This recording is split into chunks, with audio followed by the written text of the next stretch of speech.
Hello, I hope your day is okay. I'm Emani.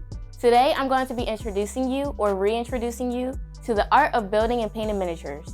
We're going to focus on a tabletop game called Warhammer.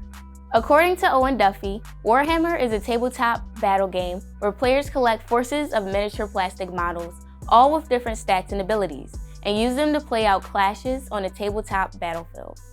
Unlike a board game where players' moves are restricted to defined areas, Warhammer commanders freely maneuver their units, set distances using rulers, and resolve shooting to hand-to-hand combat by rolling dice.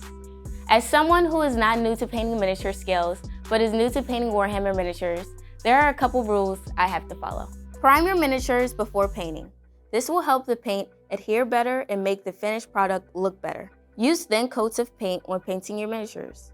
Trying to apply too much paint at once will make the process take longer and will result in a messy finished product. Paint the larger areas of your miniature first, and then move on to the smaller details. This will help you avoid having to go back and repaint areas that you've already finished. Use a paintbrush that is the right size for the area you are painting.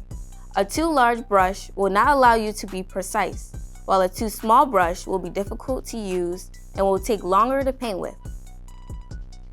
Use a light touch when painting your miniatures.